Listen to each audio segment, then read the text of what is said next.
Hey everyone! So today what I decided to do was like I said, there's many things that have inspired me. And I've been wanting to do like a beauty era type of series. You know, like starting from 1900 to like whatever, 1990. And it's really hard finding stuff that comes out for the early 1900s, like before 1920. Found out a few things, and I cannot find this one article, but there was a sickness that broke out. I don't remember which one it was. And some women actually put poison drops in their eyes so that they can have the sick look, have dark circles under their eyes. I cannot find that one for the life of me, and I was starting to prepare for that. But instead, I'm going to go with the Gibson Girl era. It's like the Victorian Gibson Girl Edwardian era. It's between 1890 to 1910. And this is what I found out, was that makeup was taboo. Only theater actresses and prostitutes wore makeup. So if the women did anything, makeup was not readily available, so they would pinch their cheeks. So what I'm gonna do is go with a really natural eye. I really like my Vanity palette for that. You can also use your Greed palette. You can also use these two colors, but that would give me a warm effect, and I wanted more of a neutral effect because the only thing they used, if they could get their hands on it, because only actresses and prostitutes did, was a rouge. And this is one of Mary Kay's. They used to make a rouge in red, but this was also a cheek color that they did in a more natural. And since I like cooler colors, I'm going with a more rosy color. This one is the creamy cheek color in rosewood. So I'm gonna go with that. So I wanted a more neutral effect rather than a warm effect. So I'm going to try and do a natural eye. So I took the lightest color in the matte side, which I believe is the same thing as creme brulee. And then I'm going to take that middle color. You know, that looks light, but actually on me it comes out kind of dark. So I'm going to go with that middle color in the matte side.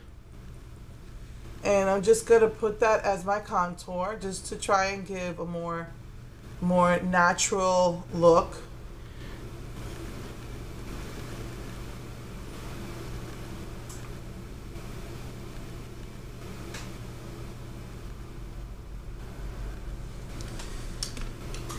And then with that same, the same light color that I used earlier, I'm just going to go with a fluffy, blending brush and just put that as the highlight color.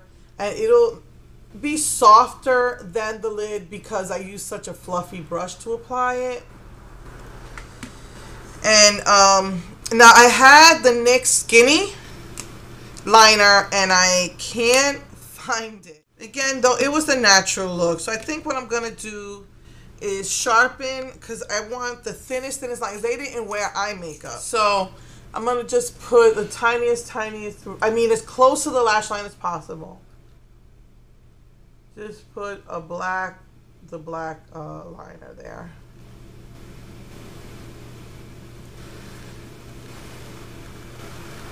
I've never used this part, but I'm going to use it now to see if I can just kind of like blend that in. Soften it, just as much as possible. And I'm going to go with my L'Oreal Telescopic because I noticed that this just gives me like the lightest application of mascara. Because, they used to put, if they did wear liner, they used to use like a kohl pencil and then maybe use a little bit, like rub it into their lashes to make their lashes stand out. They'll use a wax on their lashes so that their lashes will stand out a little bit more. So you just want like the lightest application of mascara. just enough to make your lashes look like you have lashes without, you know, being too extravagant.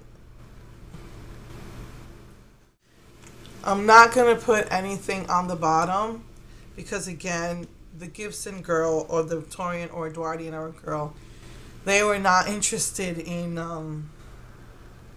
you know, in making it stand out.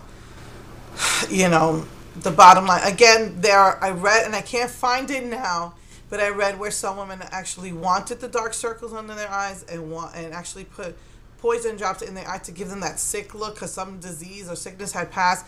And for some women, that felt attractive to them. All right, I'm pulling out a little bit more. And I tried to do my hair in that Gibson look where it's a very, very loose, very, very loose with a bun on top. Now, since I have a double chin, I didn't want to do it with all of my hair. And I know that the younger girls would do it half their hair and let their hair, and they would have curled it, of course, let the rest of their hair come out. So basically what girls used to do is pinch their cheek. I'm just going to take some of this creamy cheek color or rouge, and I'm just going to apply it. They would apply it to the apple of their cheeks just to give them a little bit of color. But of course, because I have a big face, I'm going to apply more of it to even it out. Just the slightest bit of color.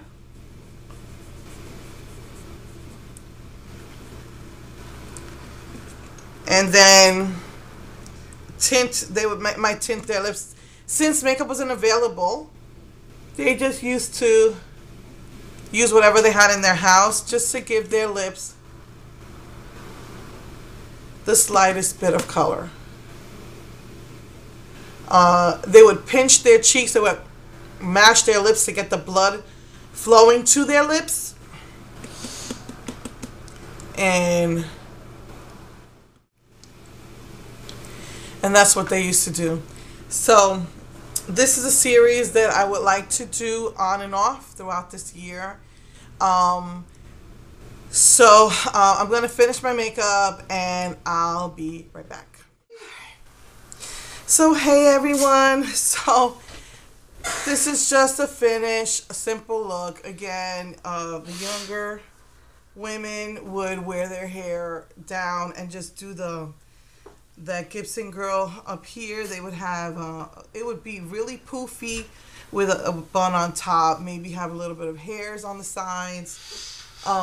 They would of course curl their hair. So yeah, just a really simple Gibson Girl, Edwardian, Victorian era, gay 90s as they called it, look.